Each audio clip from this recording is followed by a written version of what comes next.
Di bola.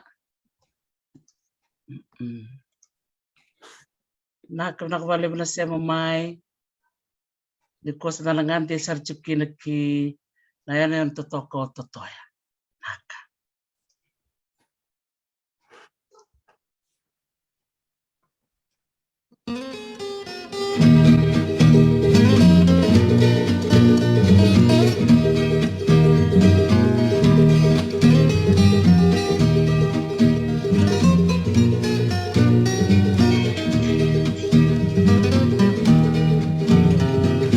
Iba karurung sekamanda gawe kamu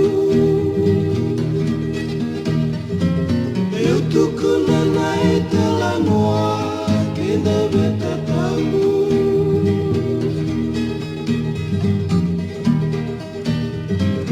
Eko tora wite na saura ni nongu yanu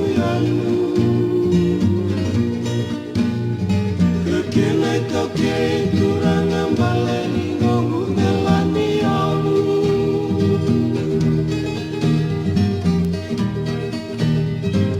Kenai tau kei turanga baleni ngongu ngelani amu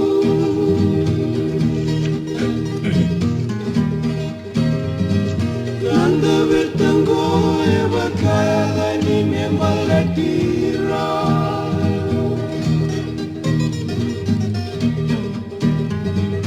Di kombimbi non resoko wali me vida batana singa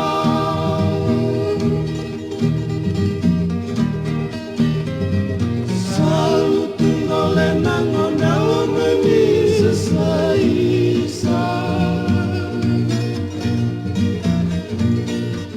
Beku wasoti na bukim balela sewa kasausa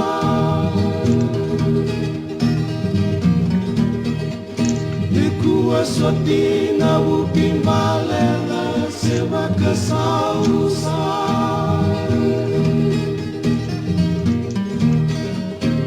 Rewaki na kena uyalo kisale badi kena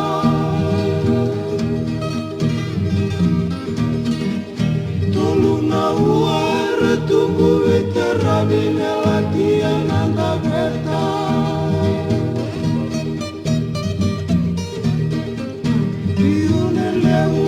Sisi yang jalan lebih kaki kenda Ibu temui nawa kasau Sani nandala kosivita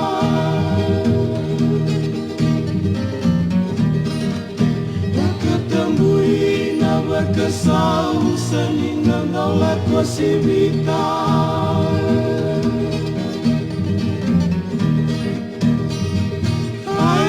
Kesalaki na biaya ngani nonda bandua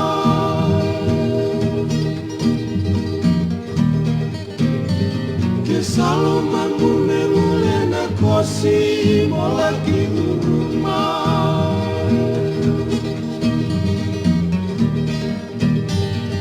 Mona lumati kona kenai lati etolu na ua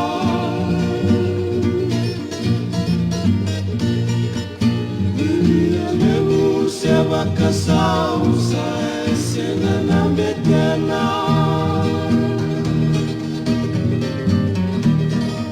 Yuria lebu seva kasausa sena nambetena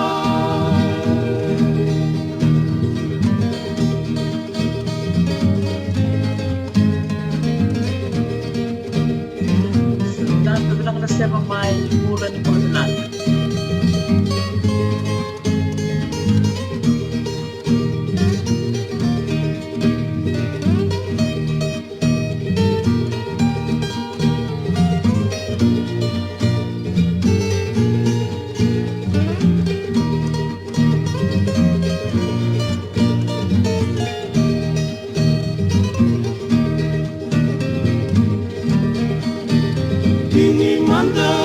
siringinda betani mole nawe kangu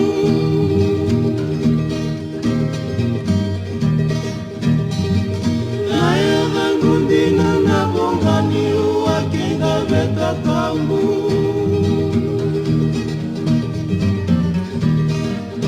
Engau ingimi kaisaki-saki ninongu yanu-yanu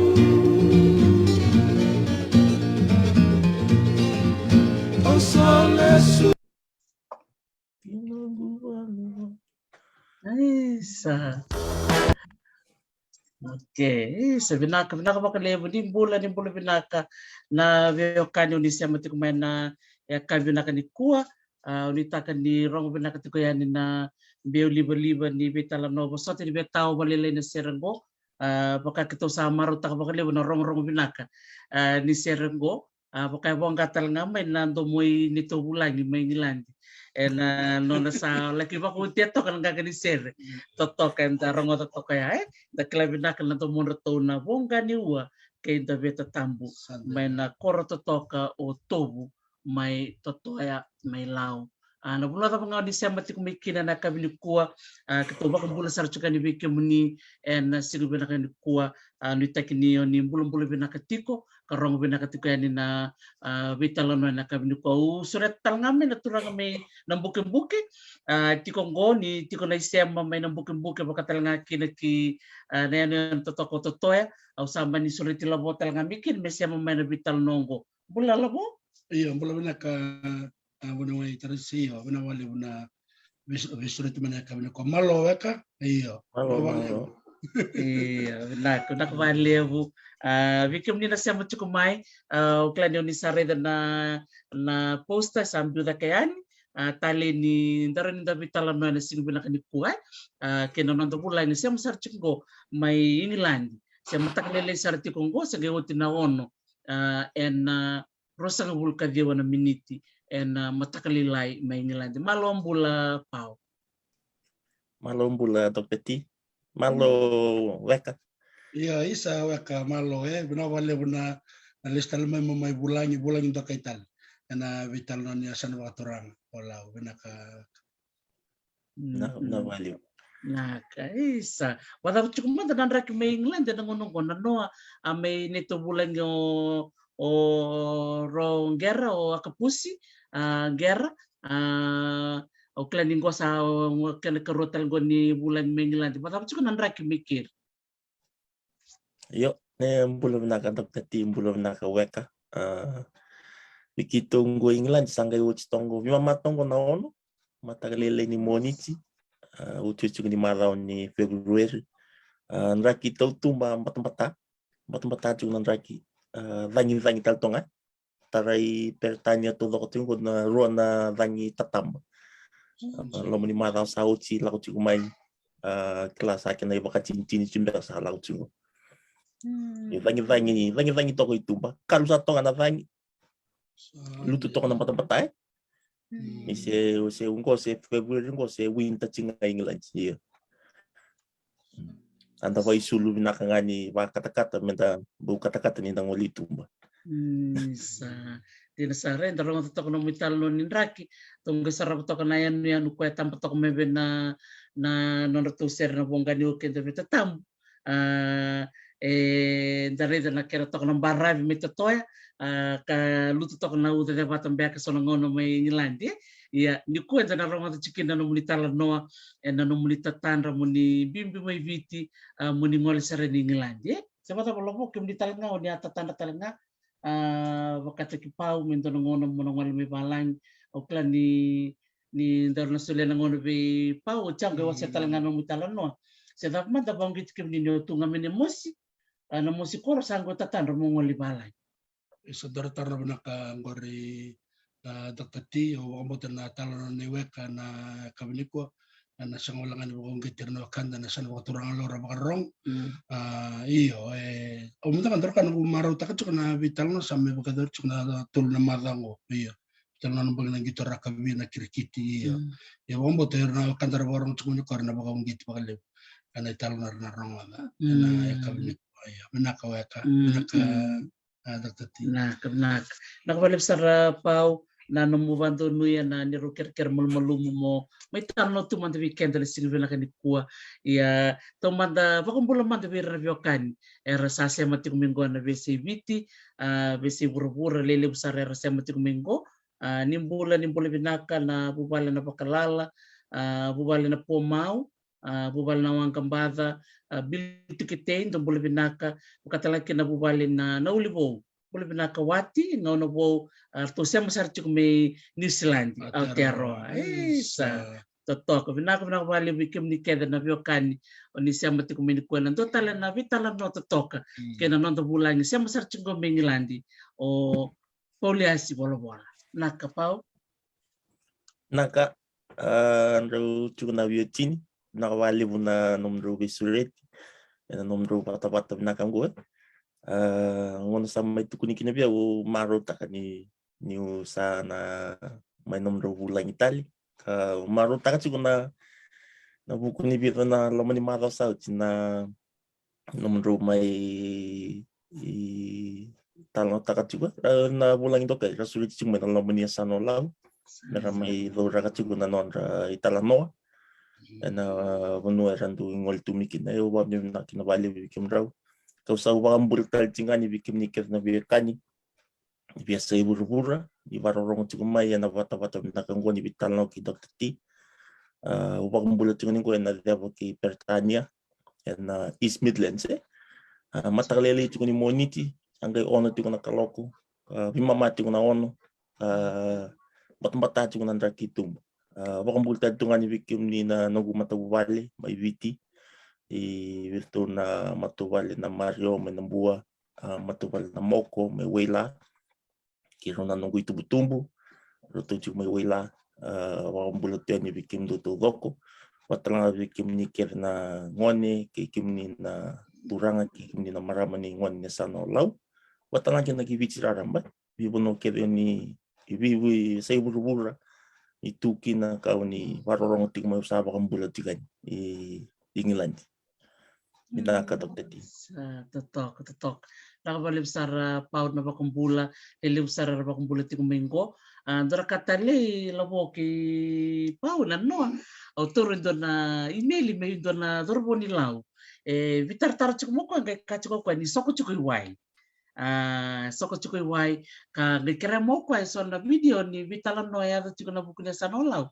Ni ndoraka na no natalita kana ba murid chiko na talano ka ko kaya ko telebisar nga ba kananan ndoraka na go talita kay na no vitar tarmay sa kay ba ko tolobo na video melak sarabo na no soko bolya wai ko ngon kin labo talita kini ni rong nando mo ni si wada ba pawe di natulog sir ni na patang ko kuna kambibing ato abitan lo kiniliu na kana wasi na itukutuk di na ni datu lo manya sana and dan duyan yan da sa kanikla na itukutuk may na biyan yan taleso baka kita na juga sa sumwala kita na singkla na itukutuk may virtu may lawi laki kana may surit nomro surit itu wir na vi iturang kana marama may wasi na nonra experience kina wasi aso nakalala yung paleta na non rabanua kunda bi wasi tukutuku kina ona kana bimbi baka bimbi wira na matua wira na kasi wira butu ni autu na itutu kana bimbi menda kundro waiver tingo so ba na kina bikim ro sa malopau jadi sarang wekan na metal na to ng bunyo na wakanda mistanda kanyo banu na klipe ay binakatamay na wakanda ko so ko waswasa iso kereman na vital no ni krikiti iyo manda ka wakasanta ko pagdiro lang sarangan ni sabato ya na redin no wakanda so ko waswasa sinmadalo di ro vital no patatumele ronga da wala ngapa na to vital no naturangan ni ndaturangan ni botoa Erobler may lakiam bay doy na sangalaw butikin doy tumbo yo no kanda onda ken bono ya bakay rong to ko na isaw sawim bito to kasi berlin do do bayan ya na kirikit ni non bono ni matan tubo biti Iya, ni kue kakue ni sabir tak mana pole dawir bakana ngatai bang gorong ni. Karena na spin ball dia kan. Malo. Kaya na may bigito may lawis sa semua lah spin bowling. Santai na. So ni tuk baka tu babir nama tua roko benaka. Sa totoo ka saranga di na saranga sa dong bulan binaka limo rabuan dong bulan binaka mechamani bulan binaka pulo tu sabu berto na marami ni bulanga sa ulawang gambada leni sa may na tua nakabakalib sara na siya matik may kirto talaga na bubala na dundole totoo ka baka otisa nakabalib sara pau na siya matumay ni kuwa bukan sa ating buti ko na kinalangan na serya sa ating ko na isang may totoo rin ba madaltak mo nga weekend na nomo ni koro na korni ba sa kinapuno ni susmikina Nakatok tati sembarangan yung na talon tayo na pakambultal tayo nga pero natabaling ko doon kasi yung kambara may stage 3 matagay Felipe may tigo-tigo may Santa Rosa California pero nanggay sa kapan na video ko sa pakambultal yung ibikim raw Dr. T pakangan sa tunjuk Dr. T ame umatal takiau nalago nga sa o polisi volleyball ko sa daw to Dr. T au daw to manasa no lau ena tikina totoya ena koron robolu nung matanggali na matani laki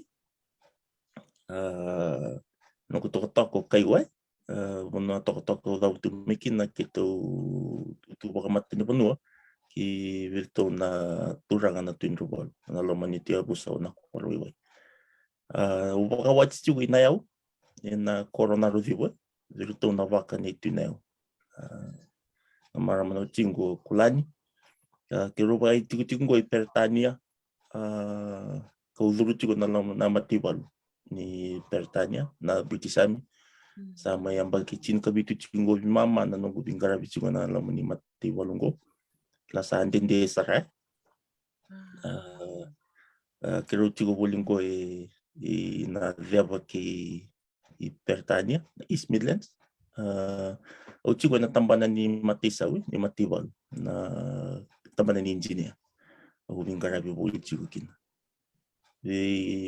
nunggu tumbuh lagi mai pero na nunggu tumbuh turangan na tamangu turangan nganin robol tutelaw na marama na tinangu na marama ni rabi-rabi matuku manyasan talang law ero takalakadoro pangkas ni buli miado may nangon rong sa may utikina may saro wachinanon rongon ni ngas ni buli karo sa baka di utingo may viti ka usama kang bulka tingan ni kimraw kinrong kay misara batingo na nakatkatu ni binakong ko Kito lewe ba bitavini pero kasi nga natangani karo ngon na ngani kiraw kito sa bakawats to loko kito undui tutu na buku ni takalaka nga kasi piaw iti ko may Melavani may Australia takapaka may ka o yaw tigo ningoy Pertania oro ngani nguro tinga may viti antuang kas ni buli tigo may sawani kung nondo vikito ratu ng banggisu. Sa totoo kundi na nintare na linga ni Jesus pero nangasi nanonro takabangkas ni buli sa bakabatukan na tunggu na Jesus ya totoo kundi nintare ni rona rongo tambe kana italonongo rona bakaisi sa tumbeka ni raredi kemundo nangone na buno sando litukina kosarang ko na ulutangan di bital no ni ko na bisus e lo ni vale na vengara ko lo ni vale sa bata bala po do bakani ndai tumutumba do mandalong pa matalat kina en non ro bisus na tumutumba ni pau iyo sonong ndaka na bisus benaka total nesa ndaka non ro bakatilo watal nga ngone already na vikaya bisotar bate la ko bate so tum na kada bisus benak bato yer nang wana sen benak at merba katilo watak non rombol na bona kamera ba dare darong urong tanga na vital non ni Mr. Bolbol ni ko robi sa teribate robi ngarabi na kana tum era ba katilo abe na kana ngona tole ba rongkas na turang rongan nang anden raw ertu satu nanti bono rata kata benak era bagari tek benak erna bakal dimbikin na tumbu nikilan ni yang non rabe suswe iya da bagari onder kayo dokter ti orang cukup ya kan di kuan dari dan esan waktu orang law nakaya dari dan ni ralako may bitilibu sarma yada bitilibu ralako nabi yasa nabi bono ibura ya nakasa sa bakasal tak cukup makin na bubali iyo na anu salilai bono andre ni lako na bono kor ni leitor binak na kan di bakarong ni almatua iyo dagari dan nabi yasa ibura na bakanta na esan waktu orang law era tukin yani la ko menak kadimi bon era raw talanga no raw talanga mer be ko bina ko yakana talano raw benak Totoo ko kochi pauya nim garong ato ko ni total na tagi mo chukumi malimani sando nong raw tatanda tunga ba ko bitter di beka monro nangoli papalang si aya to bakala tatandra mai Dua tarum nanggori dokter ti. Siang tu ni bau kero tanrani kero nang wali may wawalain may tomani ng karavitabi ayaw liu may bikiro liu may kay multinga may tuwakang at yung may goro Australia o sepa samtang nung walay batang danya ni biti wambo lay kero vitala nondo niya kabi umbo tugun talang abiw kasi membo sangatal tunga may namatiwali kaya malimay nasa sangay manibango na niya tupo sa biyaw ni sinraw ni indor ngoliro baleta ni nanduwa mena chiko may witi mena bingarabi chiko biro ng gasi si melinga chiko ni tamay keraw kinadakalaka ni bonwa baleta nito itutu waka bonwa na mata ni bonwa menanduwa mena nung nalingat ko niya takalakay. Sa mani bakundo niya nung napatuliwa. Yung manikin ro asar ni mani sasangaw ko, may lirakalang na lirakalang melawa na binanambag sawot. Sa chiko may kinuwa. Sa totoo ka rin dari na nabito siya ke bikin na ito ke tali minta kong wala nito na po no sa tumikin na nontay namutukon juga bagitin kabito Obi mama na nung sa tuminglan sa toto ka naman ng balaw Doto ang nung balaw dokter. Iyo, sabi kay matumbe ka bikin raw na raki may keri pao? Biyaw sa mataw. Nungulyo ni Vales sangat singa may mataw yung na raki. Biyaw ang bibi ni solangaw na nabito sa aki. And that tuya ni napuno ng batang-batay ngilanji andang kay ngole na woli ko ke Africa andalay exercise na veteran tagi pa matiwalu sendang ngole na raki Canada na puno ni veteran tagi bibaru tagi ni matiwalu pertan may Canada na bibisaw ni ngona kena bibisaw ni raki binaka ni itu na program na matiwal wakataray ko na acclimatization wakataray ko mundo adjust kinanraki sember nindo lay mundo lilakab na itabin doon mundo lilakab siya may bakanda ka mundo li exercise training siya operational deployment in Tokalaw Ilomay iya doon na kabimbi juga na kaya na pamataw taginayang enan raki klavi kema misa mata utumba kana batay rando tukuna tebala ngi kanga ni bakasama it's all in the mindset Yes yeah sa kanjil sarang apaw baka bakem ni labo nyoni tumi na musi ongali taratal na kundo me nislan din sar bununga ron na vital no darong to na no matalawa kan ko it's all in the mind na kana katu kuna turang ni balanya okay if ke ka vision numrai wala ko kaya nanto na kibinaka sundara kan raki lutunga mana udo bula serviso tak na rokana ngumo na kocungan numro kaya to kuna nganda nang kasi na koran ndan maraman ko maraman do ku masauni ko buku bangko na ilo buku bangko na da no monike kata ko man ko mamay Monica buki bango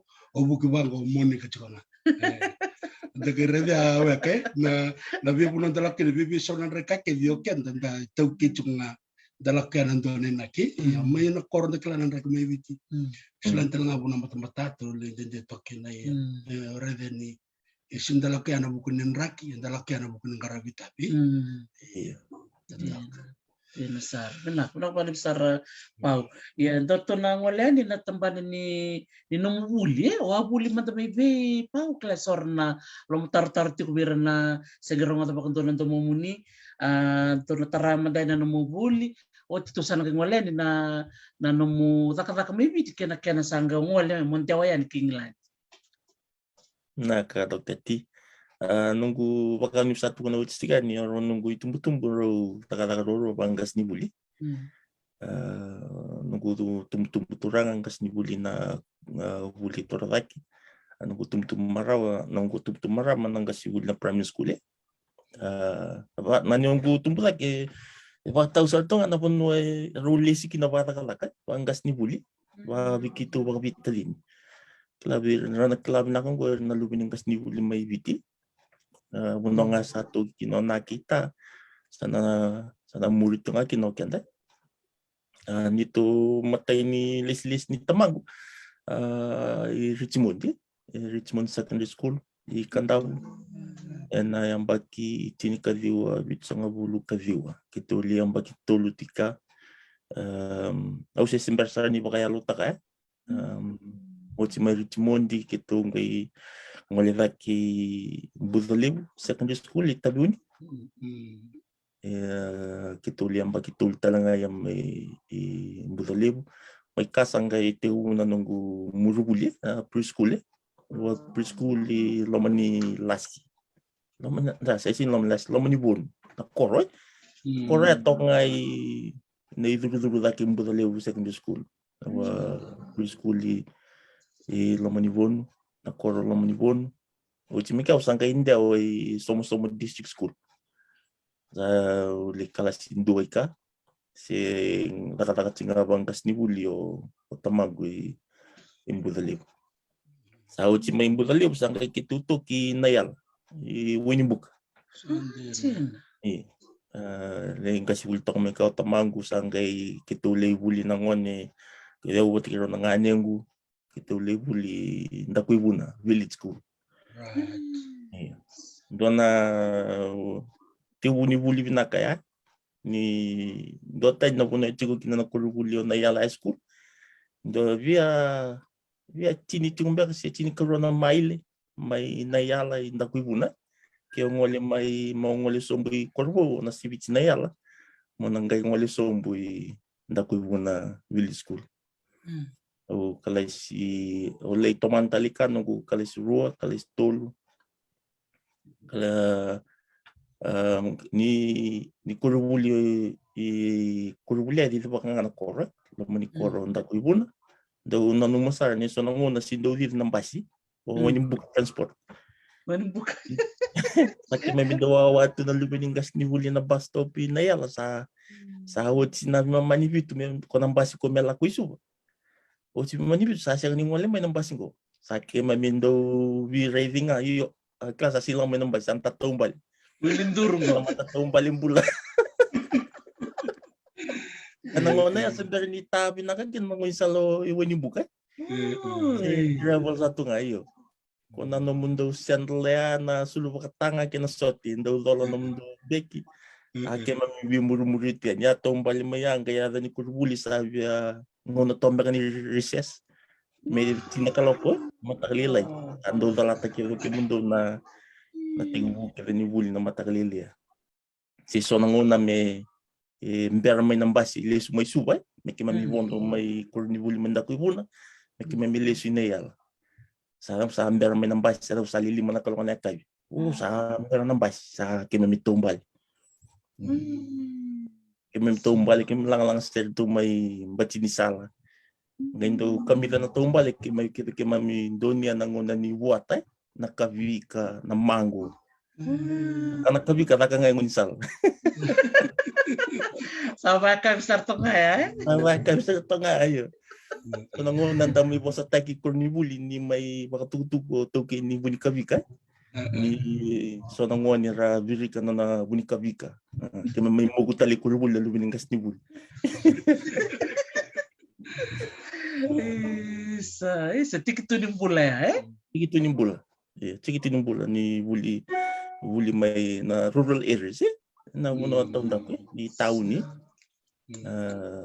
totokan na Buli kami bibikito na luminanggas ni Buli may nayang kami lebi to nga sa uti amin dako ihuna sangkay lesi may na turang na tamang guisu mamita ka na doon na pepay FIT na Buli torak kita may Buli wa kabitavi ni yo watikiro na nganim kui kino na kulbuli lopi na AG primary school. Tu may Buli AG primary school kahu sarbiaw na may Buli li taon ni. Lata ni na Buli tu nga may na taon ni taon na rural areas may sibetal ng gubi murmuri wakalutu Buli.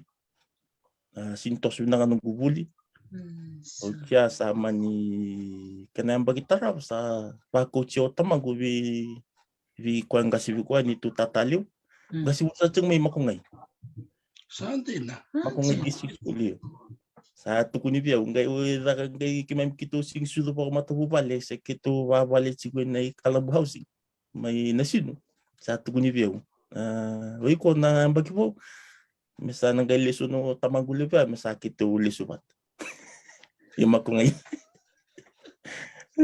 andor ka nagubibuto ni malatan ni utu isu ba ungi baka wele baka lutubuli yo tubu ni kalu lako bi tamanggule buya i makungay lebuli sa limu na kay talita ka na tumay makungay iyo talita sa nga na tumay makungay Pininda ba na analyst tumay na ndoy tumbo na tavinda le tumay makungay ndo nang bagituro ni makungay chiko kinana research center magtuna kani agriculture wono ni sususipi kinakani susuwasu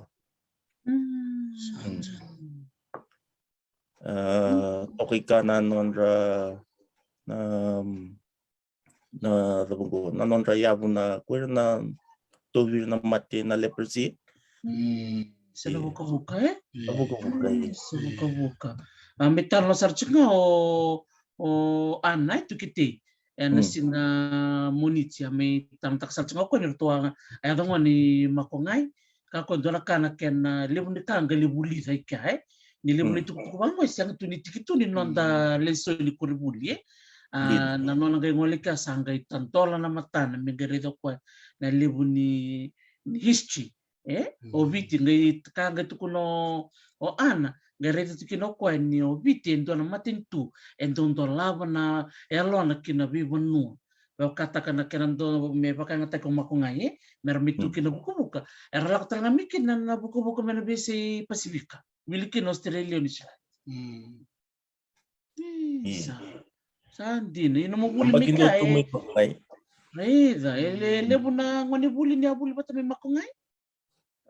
Keman mi sangas ni primary school ngai may nakalasi do nga kinaon. Ro na tamagulebu kina tinagulebu ro gasibuliliw ro gasibuliliw tinga to lebi tinga nangas ni buli. Keman mi oirang na lube ni ngani agriculture office ko to ko makungaya. Iya. Kami misalnya lihat besar, biar atau tombangan apa sangat bulu, warada. Cino, Master Chole Rabis talaga, may na Middle East, may Abu Dhabi si binabonong may kaya, ako ni alin kasi bulu talaga balilay makungay. Sa ko sa katulong ba kanil bulay ng ko, may kabuti makungay. Sa nimbula na kami makungay, bikaw ni Baromati Kumengo. Kami bakang buli chuka ni bikim ni Kersar na gas ni buli ngoni buli kikim ni nakaka chuka na tamba na Ministry of Agriculture tamba nakaka ni titi sepata balabo na saranga sa lebo nakanta buli ta membaliti makungay ya sagay bakata ba no musali ang bakin tuya o buli ka bisa no mo bula romarota Iyo, visto tasarano to ni wakasama na pambimbi na kanibuli. Nyo tamangulevya ambu tamata turangan do klaw na pambuto ko na rakaka bakuko. Right. Iya. Na ko kanido do butimba ko papalang na old school Old school learning. Matakalilay yanda lay wakani na buwaka. Routine. Where sukumanakabi. Toro na mo isela lang ni tite. Baka tal to na boarding school. Yung ko tasangay kala silimat ko. Wow. Yoro na natukang ko ali susutubi raw. Si kalilinga sa Soliver to. Sa lay susungit tuminga kay ngono lang kini mga isa kero lilia roads. Hindi nandun na drill mo na gali na kami bikin mo ka Iya. Nawana tanala ko Nasara. Iya. Sa totoo ka? O kailan pa kayo nagtaging na? O kailan pa kayo nagtakan na matay ba? Kaya na isela ka sa baraw? Kailan na rambuka. Iya. Sa totoo ka? Gayo salitong goyang ilandi. O narelew sa ito na kaisa. Narelew sa kanitutumbyak nga mo ang walima ko nga Iyo. Lagi wat ko talang baka makandin day town. Na ado pondo na watangin ngin di siyang sar ni binakay. Na bumurmuri. Hindi na sa totoo ko makauti. Sangay makata mo naman sa bimbing may makungay. Sangay yung lakibuli na secondary bay pa. O sangay yung wali may makungaya. O may new kalasili matsing may makungaya. Kung na vitarong uniform kalasyon. Vitarong ni kalasyon. O baleta nga ito lay na nabitarong na kalasyon sa may tugon ni Vicky na kalasliman may tambeta talaga na bitarong na kalasyon. Saan din na. Pero turubuli tumunyan yan ni lebi the wal tungay. To leli mga saman tugon ni. Amani yung tambeta patikir to manipasi pasi minasar. Ngay utsin nung yung bagindome mga sangay ulistal may biro na nung itumtumbo isuwa.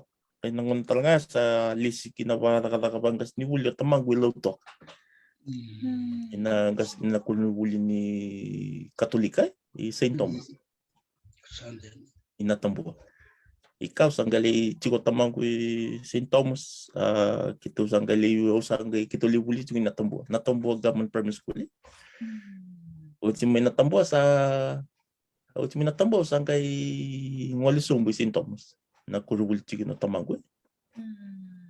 Yung gado baleta ni na kurubuli kede sa kito ngoli mekin wingara mekin tamago ni kurubuli kede durumbure usangay do pinakada to muli bulin to na kurubuli durumbure waka men nungu motivate ta to motivate ta mo pasi na kalasyon mo ngoli na kurubuli durumbure o sendo wak samtaka sendo tigo menela sando vi storybook to ando bola nanungui bola menengah ando bola to kita polisi bola QST lewu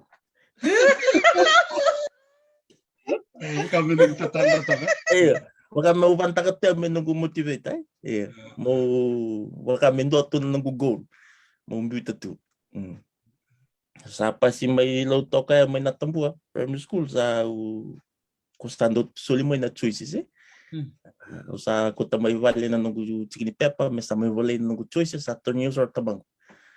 Ko viala ko vi, ko viala ko QVS. QVS arkes, kasi ngona ya, se urubuli nambondo to ko viti. Weekend na nang manito kay, manito ko na tamang ko sen. Uy ko na sila. Muy saradelo. Gay do na po sa gado to tamago gay tingno ko yo nakangay ko rawatay kilo to ka ronyo rawata talaga may arkes sindo sa rakin nduidi pepa watangan do number kilo to ka to number talaga may nangoni may arkes yo wag yung nakinabali ni na naray na turang na tamago sinda siya nga nikla ni ukiw na leidurin bure laban na liap mamimpi na rimurmuri itu nakadon may lang mendalivuli so talakali na katigo di na sana sana mo si dirbi ko hindi sa wala to Kuliah si bola-bola, kuliah Victoria School. Bakal dua. Iya, atau tu makan ini atau na tadi gue. Nakanggo sa boleh kita ngabi penuh. Yung do mga takot yan, may nunggu goal setting. Iya. Meron ini iba along kang katagi juga na buku dibuli. Adina. Sandi ba na Ikaw to na sabay, tatanda? iyo, good. Ni siya nga nung tatanda, siya nga nung goal, na sinda na po na daw eh. Jelas. Sa uti may natambo, sang kayo wali St. Thomas. Teu na fomundua. Minha avó sarang ni liba ko siya na fomubitu. Auto ka ngay St. Thomas. Ang kasibultal siya ngay kao tamang. Ang kasibulti ko na tambanan ni technical drawing. Watakin na woodwork. Sanjen. Iya. Ang tumbo na kita ko may St. Thomas. Sa usado tao yo. Sangkay sa nadapo ko bulivin may na career management eh. Nadapo binakata mo. May rakabo ng unong sawit kina na mubuli. O sangkay right to ka yo. Pailat din ba kasi nandun na kami nakapailat. Balita linda pa ito ko na rani mong gabukin nandi. Dahil ito ko na mong gabukan, dahil na pailat. Pero sumumay na nabuka, lismi nabuka. Kung saan gado mga takato ka, yo. Saan sangaman na napailat. Yo, lakot ko, wawili ko tiguli mo nakambalit na pailat. Hindi ba kami bibichi. Pailat, mbalawo na kaya na tirintaki. Indo, may pailat. Kaya sauliwo. Kung sama niyo ba kasama siyang. Kung ganda na pailat tinggal bangko lista mo tisu dan nabuli ko. Sabang gawin ngayon na lang kay totoo lagi. Balita meron yung buli kay lago na tisri. Sa rin yung buli nakabungan na may bola. Sa rin yung landi kina nakakalaki ito tumbat. Yo to sa yung nabulya may loto kaya daw tati sa nyo to ko sa tungkol niya tamang kasi buli technical drawing. Sa tiwo may ngalilita na alam ko na drawing. Na technical drawing. Sa usang kay lakot ko ya sa formula mo formono sa kay imbita to kay bunyalong ko na taka ba architect.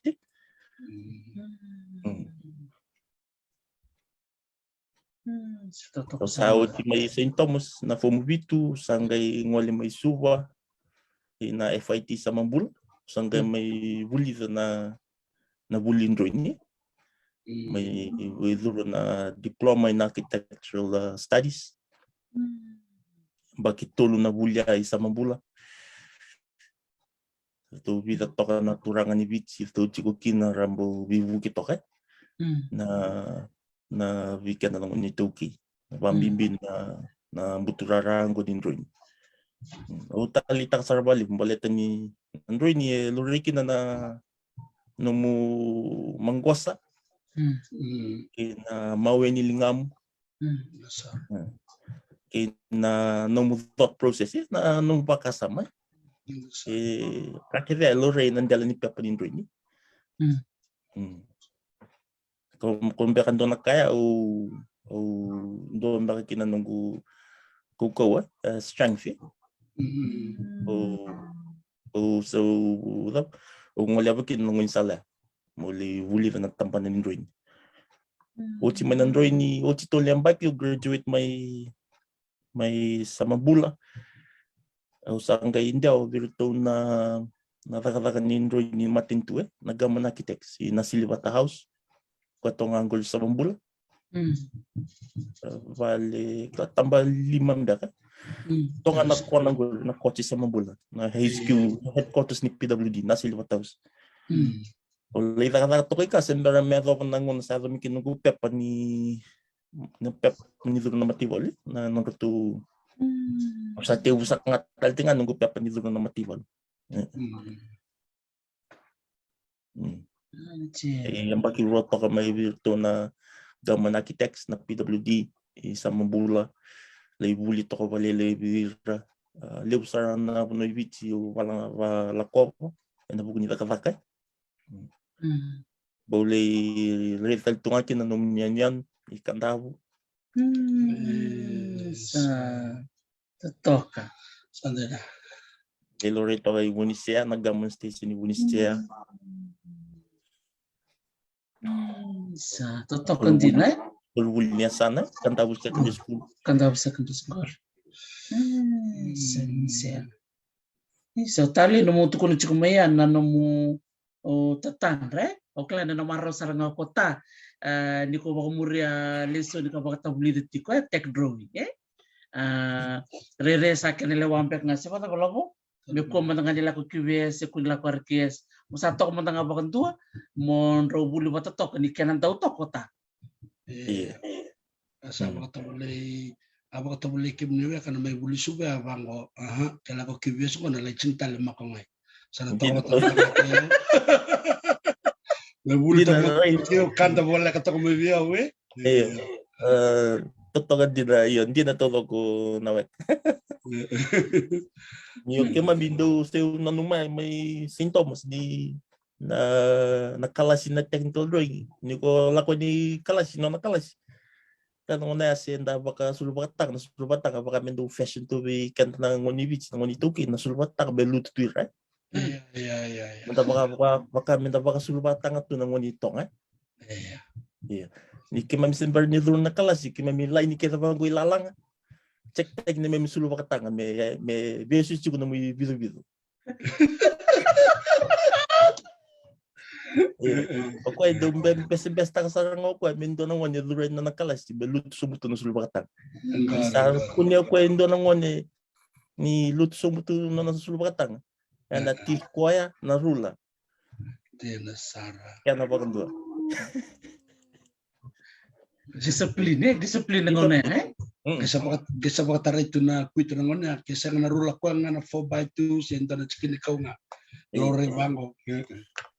So kasa utak sarma na kor na doon itong kasi buliwudwa kapit kina tech drawing. Turangan ni Ratuma. Na dora ka na disiplin. Nila ikada din da tangan lewo na gito. Doon talaga may kuko talaga na la baka nakabanom ni itu Mr. Bola disiplin na tamatay. Pag naguguni pusi na dastay. Guguni pusi na dastay. Kaya ngayon senior na kabalino mo humok. Bodura niya nang ng lesson na TD. Yaw na tugod niyo kung montabi ng floor pati ka na mo board ni TD lakabo ng humok. Sino ang tabi ng des?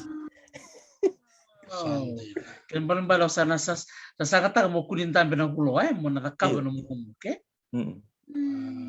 Sa ina ya so nagdisiplin wati ya totok o klani na guys sarabo ta na bitalanogo na erabarong tal tsinga so angas ni buli erang gas buli ko ngonong ko na gaireda na to siningaw na baby saw ni biba katabulita na lamang di bali ya weekend to non to ngono to tumbuta kan bikin sa totok kan na biba katabulita may bira non to gas ni buli ko rato kini weekend benda rawo chicken to ngono ni ko apakah yang tagi ngong na non de law na non de sulu na non de koti mbek wil tel ngakit na non de bos era na gas ni buli ratu ngone era na rete tok na non de bos me matau na beka ke de baya sen wala ngani buli lom di buli ciko talengan na kain tata kaben na tong takun di buli tikital chunga ni non to buli ni tangoni to ke tok ba ko ongai rongorea na musanga impita na mupepe na matibao na tayo sanga bang giti ikopau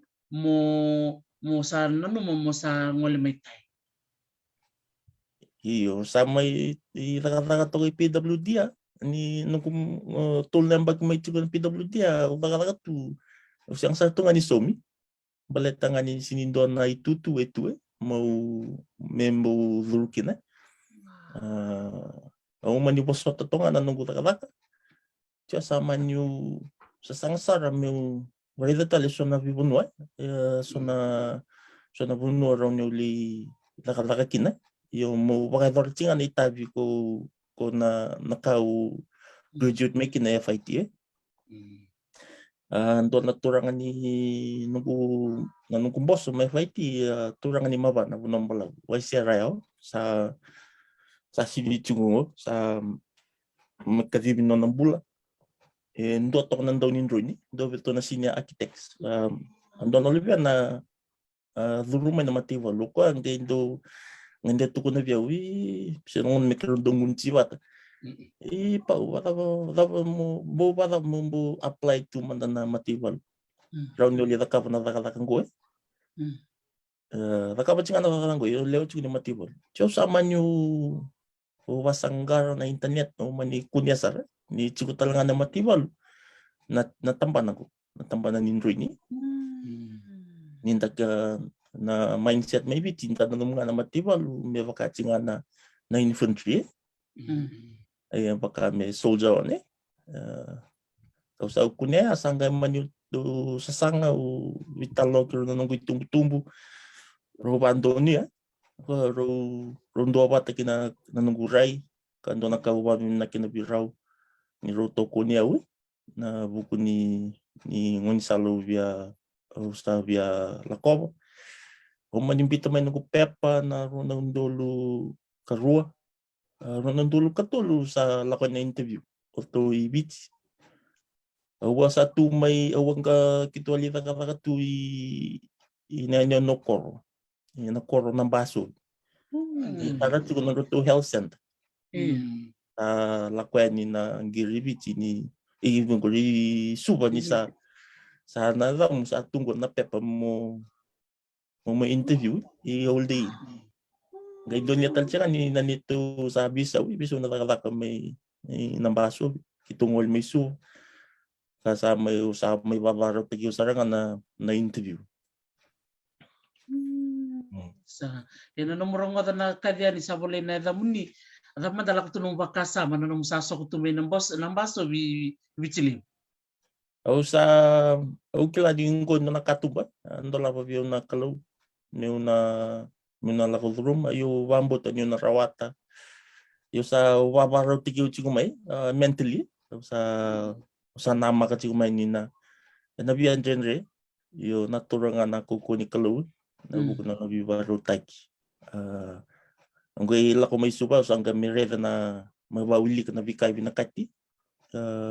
Bikin mami na applicants Ang wala si do takatugo kinan na interview na Holiday Inn. Holiday Inn nga ang Real Pake. Iya. Wala ka sa tunga may doto na bulat tuvok randong wala ni England na tampanan ni na recruiting team. Maralita ka interview ibit. Kasi endura raw kinaya.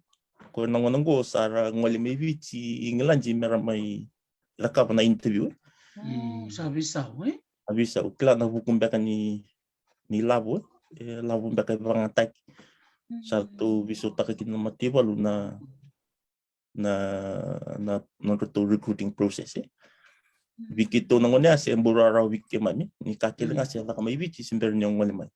Namupasi kinanumuluto sa bato may bitsi.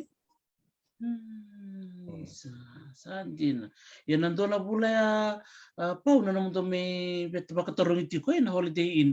Nagabuso siya do kapag kambing bitu wiran na ngone ngone sa rador bunga ngono ko salim sa ngone mer sa dulu talengay.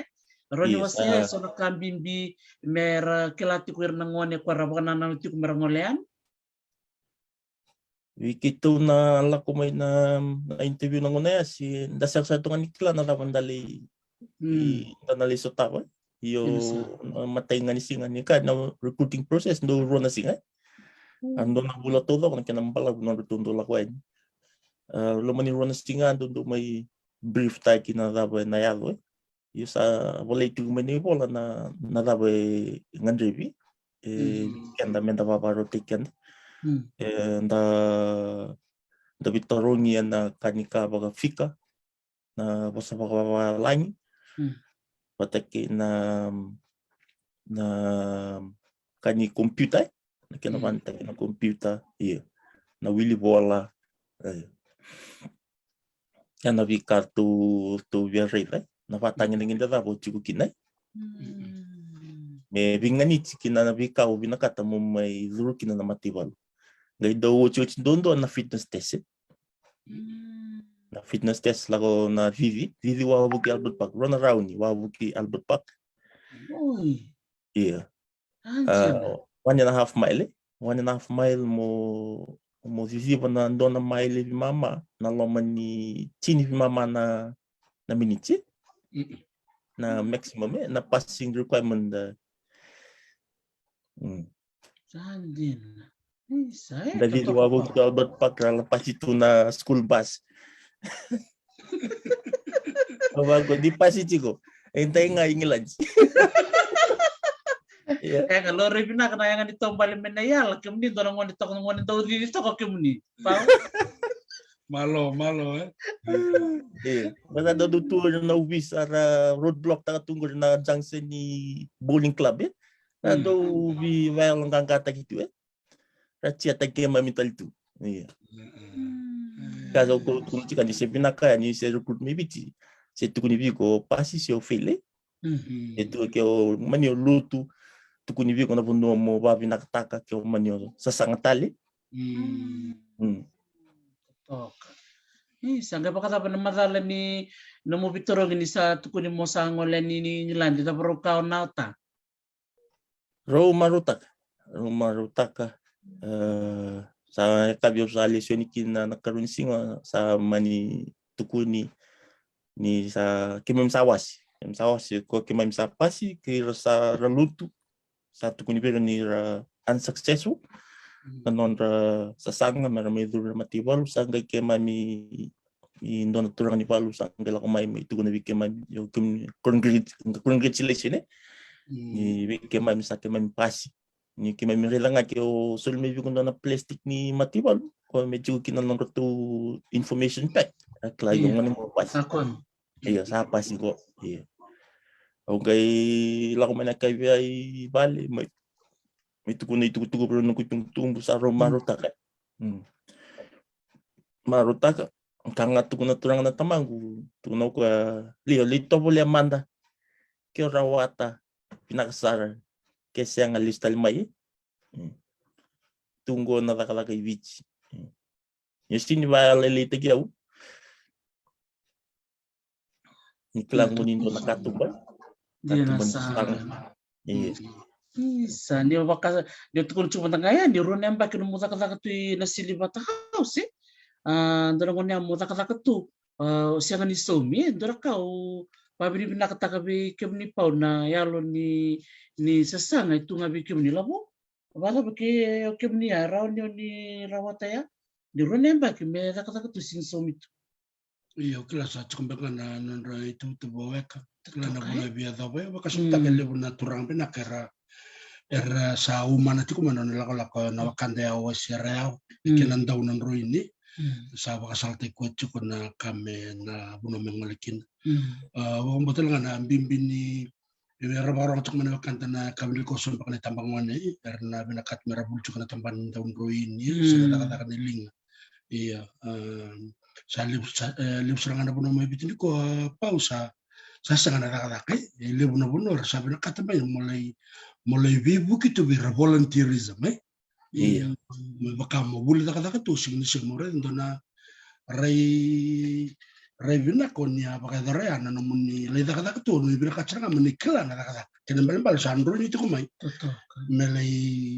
melay buli na tara ni bikaw sa kilati kumay iya bidana wakandara bangkar kata cukup rondo basal tikir cukup teki doketi masana wakangu sana wakana era kacung musasa ngana kata kantora kaya sa kiro basal tikir cikin na volunteerism lako na be songko ni matentu itu bakana tempat ini yang bula era ngandra babakale buna be buke bir sa rotan rokoro na libni wakandar tumi bikin kursa bakuru cukup FN News USP Darakan anda ada bangkar tak ya mau budurau mau kuno nama mau suami bakal tol mulai buli teman tak experience mau sakit lagi na yang bukan orang gaya laku merekrutmen orang mau laku dan berdesa mau tahu sendiri orang anam physical fitness atau beda telangan ada pasona skill sa tak bikin ni darakan ini buli bikin yang vital orang cuma nak kandan itu jadi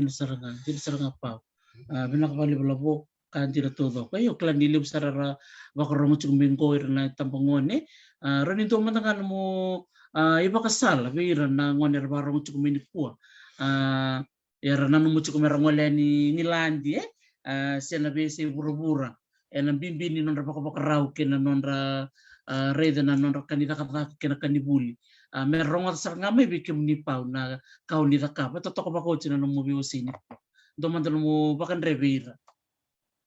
Naka Dr. T, pirang na tambangon ni may nonda.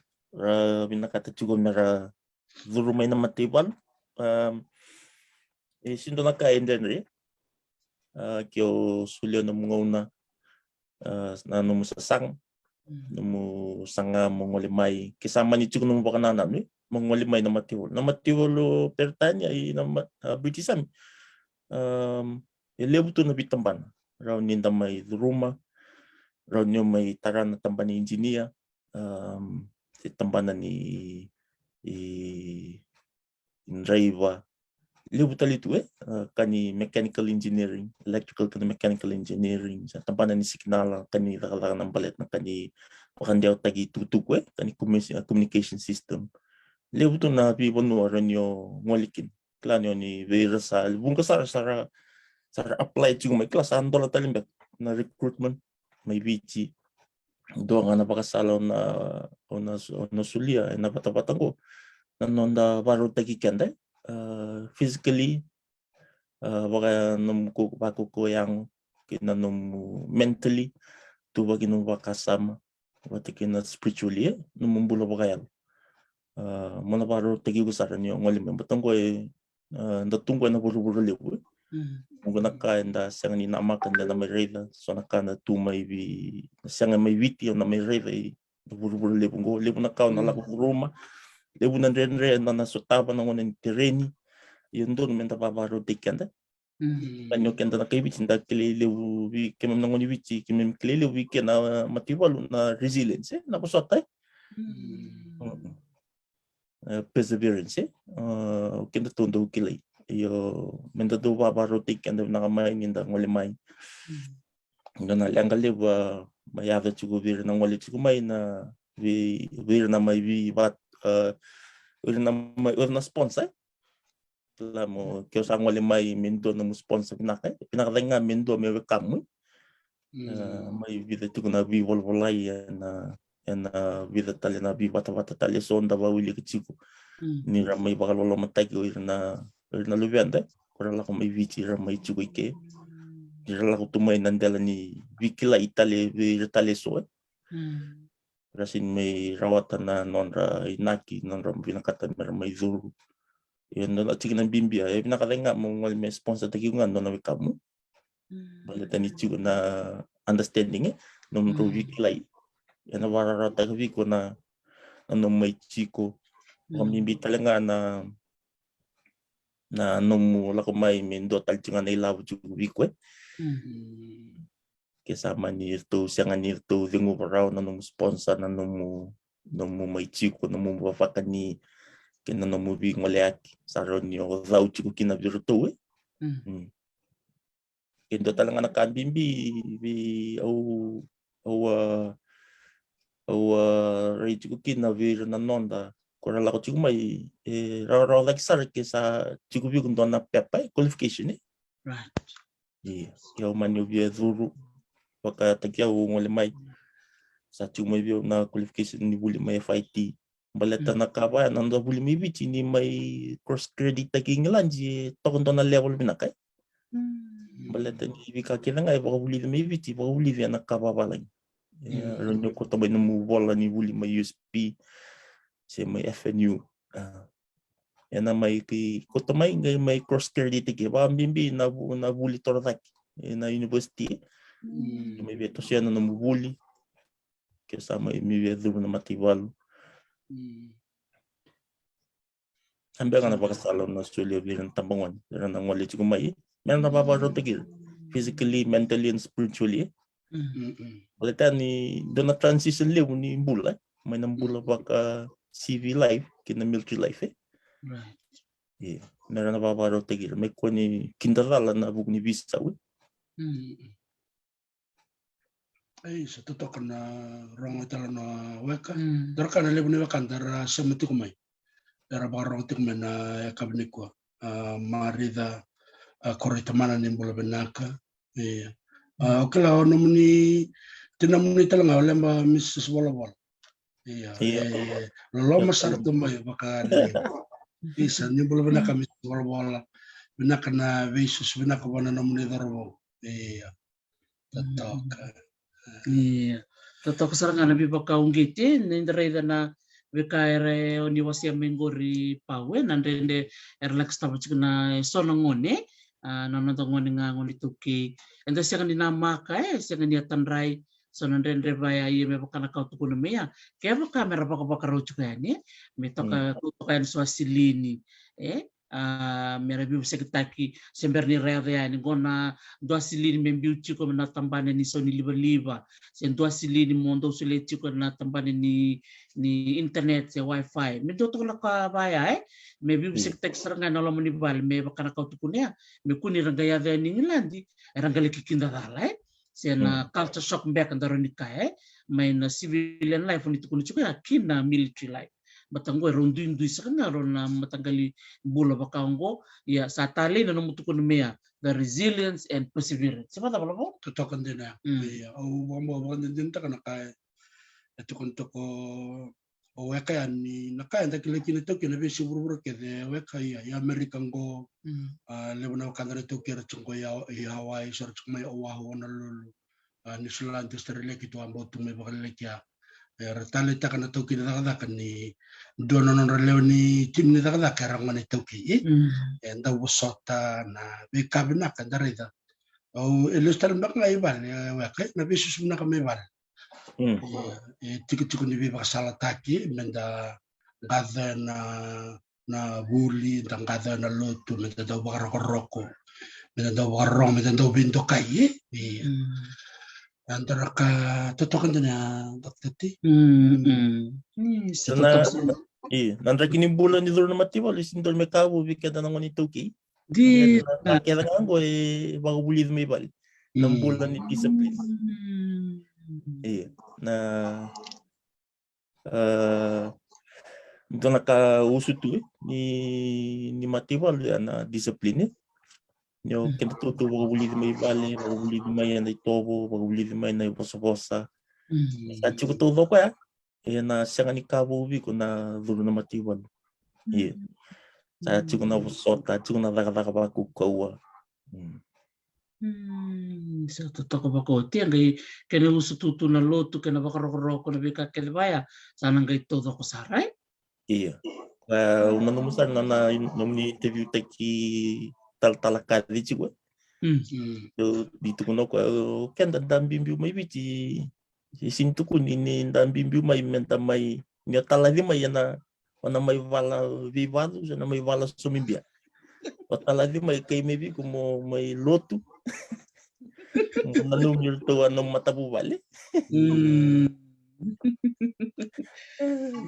Kanjira sare nakangatu ko chuka na sonongon na murmurim pa kapawe si sonda may sotopati nilanti sombe ka nadorobumbe ka raguli pata tumbe ka mai na dolongon na erga misota may tamuiki na soamer siapa daw iyo kalau nga to ira na dulu cuma nang go sa ki mami chigo no ki mami sa ngole makao mai sa ki mami tu me ki mami vetumberi vanamba langin na mentorship ke na coaching mera tumbero ira na non rada na puno juga kinong goto live de na dorbo sa kimamindo pakasala to nga vir na buku ni non ra career management kombimbi na ba marori labo na buli to ra sa nyokito azuru menangona as embersara ni ndona kava ambutu membutu ndo ke memirita dake ngoni viche asa chiku lamani matiwa lio itu sara ya vida ese nganindo atu na senior rank me bo bakasal tekeman yo raklung ator nangoni radru chung menangonanggo ni sa chigo na tama lamani mativalu na buni lamani regimen radru kina na tambanan di bakasala kina vika pa kaya meron na buki kina nang bula bang matival ni sa totoo ko sarangay sa ratusan ni barite kibinaka may kibrimbaling kay chiko na mentorship program ya sa doon misalnya may nagdiscipline misalnya wusi besar siapa iya doon may totoo sar sabi na balim sarpaw. Totoo ba coach na tutubi talo ni ko baka tali talaga ng gurong madaya na buli kimbal bale raw ni ralita kata mere bongge ti merto so chunga non rabuli. Iyo. Kaya baka rin ka. Ndo nakapakambimbita ka na matibalo na buli your progress self progress na mo career personal development na CPD itu na bura-bura nila bumbisulito na matibalo wira na socia mera bakang taka na lamani baki itu na bura-bura nila bu isulia na matibalo kyo biata kapa na matay ni no degree na buli tora like na tertiary studies itu kira na bura-bura raw ni ra access taka yo na batao nga kira kilay quando aung kiziri kina na ngoni bitsi mera tos yan ng rabuli rabuli siya nga niya dapa nga may bitsi nabuli na lako chungay meron ni sa may uchi na nung itabi uru-urong ko Denasar wak sa tutok na so naman tungo rin bakangko naman tungo Amerika Australia Canada sarabaro tiki criminal tunga na civilian life ni uti na bangarabe na dakadakan na matibal na may bola bataki Ronaldo ni bono sa chupen doon na kaora ni may baka mataka tumong bola kina nilup talaga na kan tumikir pa sa sa resign sa bola sa tunga baka banua England siya ba yo sa kuwera saraliw may bikito yo saraliw may so sara may baka matubali tiki sara may tuitumba rato sa tuitumba talaga doon ang manisala ni networking ibigay mami na ngunito kay rabia ngulay tumba renira vital no ka nga ni vital no yo kaya man ibang garada kay tumba ibigay mami nga si toman tingan ni mami talaga na matibalu sa kay mami sa na tosto nga baka malu tosto nga na buli tosto nga na sasang ni baka nung vital no pero pusing gara batiki bil la bumbad me baka narakabi na may nangon na nawuts na rakabi anda na bangkarata liso talebulbul ni labo baka talaga na matibal matibal ko na tunga sa nawuts may nandurungon na nakavak sa nalandalante tali sa bangon na bikaki na ngay yo kena bibitu nanda baro tegi kenda on the progress to another season of life Amen. Kung may utis na matiwa lungay sa sindo na panuwa mo right na Kemban bimbi serang kena tubu-tubu kae mo tuban na tubu na tubu-tubuin 2 years time in 5 years time 10 years time nada may mundo kabak bubali se ke bakara duru bumbe ka se gonelle wa mer tuban na na kamera ya dobe na lamoni bidan ang bagsatu matan right isa nak balik sara pau na numu sulit na numu ngaw na matakali ni kuwa o klanin ko sahut yung bak na bidan na bitu sahut yung mama to na bitu mama na bitu matakali lai bikem din na sa may nilandi bikem do na sa may chamani dapat na kanal ba chamani Guten Morgen Guten Morgen. Guten Tag. Pinakabalib sa ministya mamay. Ito ko pa coach na may talo to weekend o pau. Matakan ko. Babi naman naktal nga ng maramotin. Warang tal nga bingo malo kulani. Bito ko ni be pau. O kulani be raturan karata katiko. Dado ba kami binakabira watinda ng karabini bumale. Totoo ko ba coach na nombro do sa katakabata. Rondo Bilomani ng Rosalituy nandun na punupo sa kambimbingan na Bilomani. Si Bata pa? Di natulog. Doon na usuto ni mamito so nandi wutsi ke mami. Pwede binaka ni Vike mami sa may baka matubali. Nandi wutsi ke mami. Era buki ke mami to ni mamito tos. So nando kim soto kaya na genre. Apakang bimbi ng bulan ni Tubi Awaki nanguna ni operational duty napapagin nakabir na no tinda era oira na valuveni na buku ni vakarai tigo na oira na ngoni na ngona rabimbi utugina na papa matu vale o na kina vira na ndui marama tina na loma ni matu valu na kongoe na buku ni nonra bosot dona la bimbi na bosot na viva alongang katek tiki tu ni toso eliu tiki tu ni toso eliu Amen. Amen. Isa malo kulani naka vitokone Naka. Isa totoko bakoti. Bekim ni nabarang uti kumai totoko bakoti nanda may dambi to kan kuwa na lo mga nito na yawa bakatatang ko ni sa kami bong ito ko may biti yang ko sa matakalilay na matakali moniti may inilan tita babi ni binaksar kinabali pau bola-bola na nona sema tumili kuwa bakatana kini bikulani na non rovito ko nito mana program niya sana bakaturang olaw na bulay sebu sera bulay beberuere siberangani may tapa pau na nanto bitalam na cukup talento amega ko binakata mo siya una via wami na tigirangan na wira sa rambo bukiyaw na nunggu lako don wami na tigiraw na nunggu tumbu roti may biti na buku ni nonro vivalong ang katay kinutong ang kadimas na buku ni nunggu tumbu taki may usangan itanran yun na may tu na burubulib yung wami nakabaliw nero ndalaba biyo ndo nakatumba raw kinabiyo mo ngale may biti may lewan na matiwa lungo asa nga tunong tatandra mino may lakalakatuwe na nambula baka matiwa wami na kinabiyo na buku ni bisusu raw wala biyaw patang kinabiyo to na nunggu raw nanganyengu kinatuwakango nakabaliw na buku ni Vikar Ruby Baro Taikina watala kinabiyo keve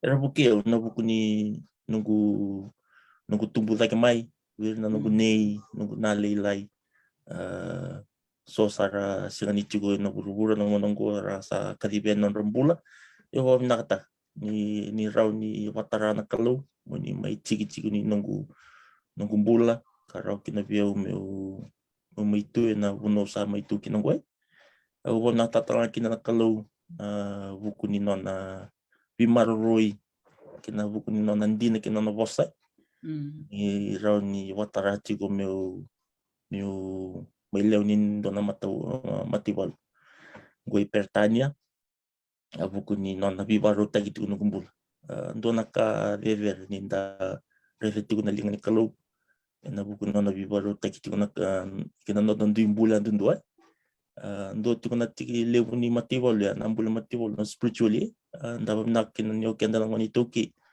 and tumberi may nambula pa kaya sang ni kabo weekend ka so nang ngunong biyakan na naman do ataka na wasya na was ni kalu na buno inda tiki nang dabo nila raka si iyos na kena usutungan kena varitengan na nang bulat takati na nang mumbula mo varitek mo bakan din ng bulat tigo ano mo buno nila raka sinraw ninda tal-talakiri, sinraw ninda takalakira pakaluto yan na usutundo nga ya. Mo na varita kimi nakatugo ni kalaw kina wala nung tamata ni takalakay. Yan doon na nila nanumut ko iro ko. Doon na bala yung sinlewir tamata ko butay. Ira kala no wilbola. Rotar na wilig na tamat. Ni ninda tundon nondong bulan yung karabi kalaw kanda pa rin tagim nakachugub ng tamat yasa nondong na ulibu chugubir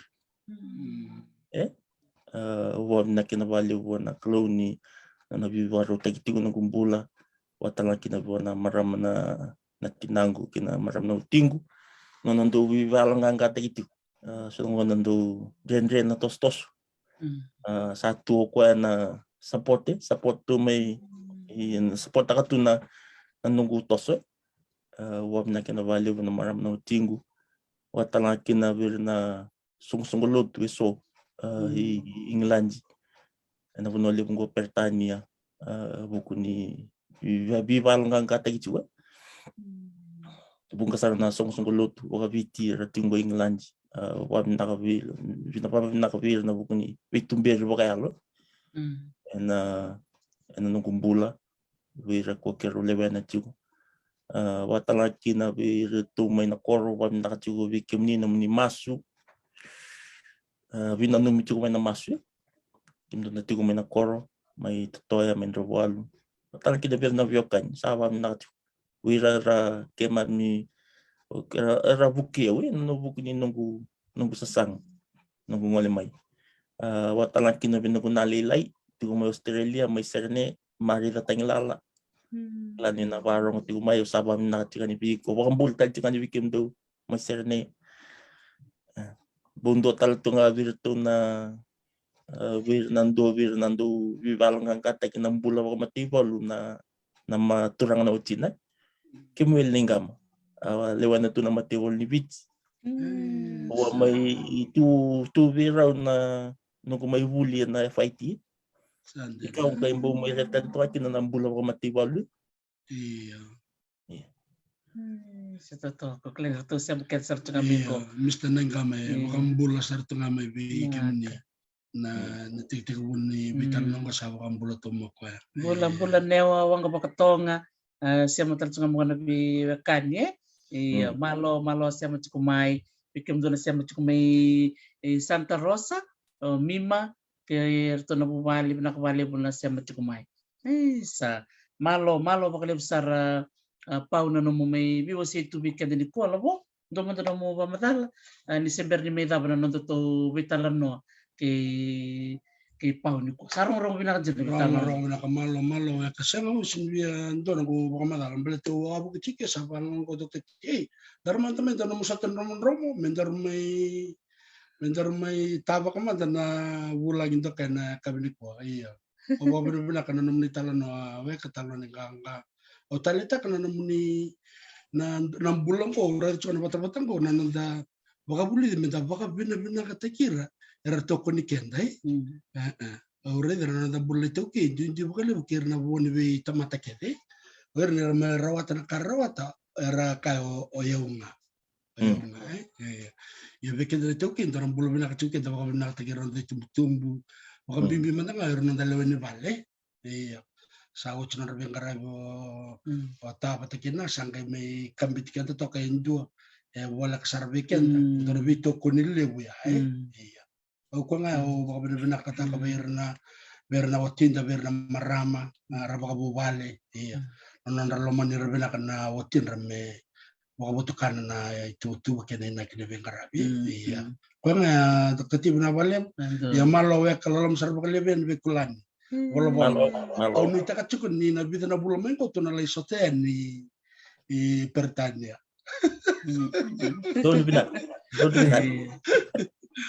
Andon sababi ni binaksaran pa levo pau ke kulani na nomro do bito kunchuk mena nito programo yan goy Hawaii programe na buke ke na dolase kito sabani ni binakten bikem do na lomni ambak yung go ni tos binakana nomro sasanga kena nomro bingarabi babi binaksar pa lebu na mongole tumeni kuwa maybe wase tulele babi binakatung mingo na lebu ni betu kutuko may wasea narangan ni wasea indua sala kuturum sa pata pala rangan indo ala kuturum na ngoni salo muria na buli na rendo sa tawaro ng gasi na nonro bukay kemuni na nomu bula makaturubo meto pa nang ngonong sala itu saratin kabitu bimamane ambaki maingilan sa totoo ba kawati binakapakalipsar to sa lolom sarto ni bali bikum raw na biutini na sikum binakadikuwa kalong at chuka na bingarabian na uto tini mataw ni bulong ko February kay nabula kay Lao na bulong ko pulisya kawali Dr. T sa binakabali sa lolom sarto ni bali binilandi ro kalong at chiko malo ro kalong at chiko Hawaii nawali bu sa nakawali sara pau sebikum ni na siya mati kumay klanyo ni talita kana bitala nonggo dangol sartu kena ya men totoka o totoya yani seberangani may dapat doang ko na seren na sarabat talimanda seren membaleti totoya klanyo ni na marotaka me babi ni binakta chikina nanon to bulan ni ko staff sergeant bola Staff Sergeant Poliasi Bolobola. And yan yan tutoka o totoya. Na koron rawal. Anita kanyo ni natalita ka na serenggo.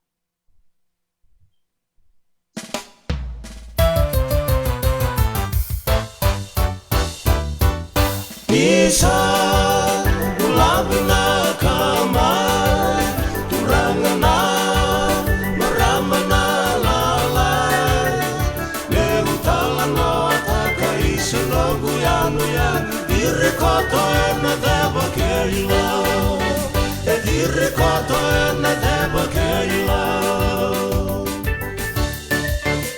nongu yan yanu waruindo mona Ibanu ambula katotoka Kelimu kubula na kinala manitoba Naya dana dina nga kototoya Naya dana dina nga kototoya Kena kor saya busamel da buta Unaro dake Kena beirua Kona koro wai toka embotoni tomamuai da kolau emuai totoya Keivanu abatu diri awa toka Nungguingo Rumbaru nakina sesalu Bibili lairo ikabasu akataba Tukai koso kaindawa kambida elamang Nataruku auduni bei batu Nataruku auduni bei batu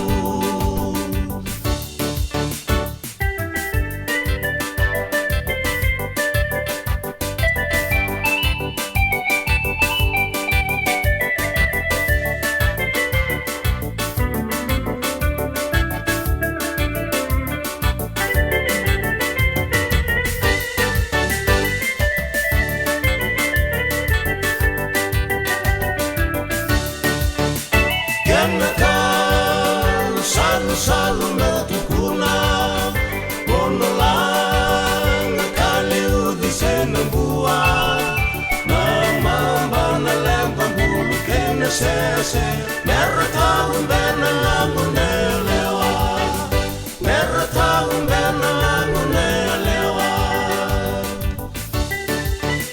Bauna Di mai kamai sarava kami Kena belasa Munu yang gona kena serena Bei bon Daraunan de hutawale surawa Daraunan de hutawale surawa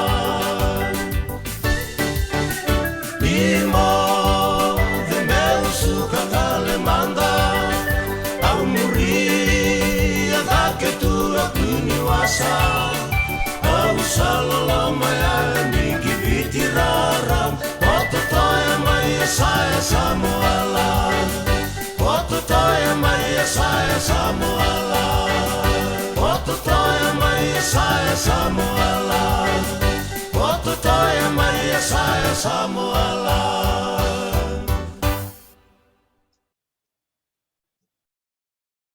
Sebenarnya balik besar bikin di nasi macam ini kuah totoka na nontangan desa kenene am totoka o totoya enta maruta kana nona maisia macam bat kenda na turangan ni rawalu totoya mailau o poliasi bola-bola pabli nak talangabe na marama otina kulani bola-bola maramani nayau maruta kembali na norudo bito ko nito kumain na nantatu prokaramungo ya na lomonga di bida na miniti ngorto sana siya matala chunga mikina na tolo na wekanda na buku ni wuli au nitaka ni natali takatalanga na program mo sa ba mo chunga ni bikim ni karisara abina ka bakal besar pa pala mo pa mo de matabira na barro na kayo malo male bo Paula batiki Mr. Mrs. Bola pina kana bito ko nito na kabne ko na wala berna kan Manisha matigmen na vital na niya sa nabaturang wala sa malo naka nakabali labo ni mode ni moto mo balakaleka nakabali besar na bito ko nito kumay ni sama mata naka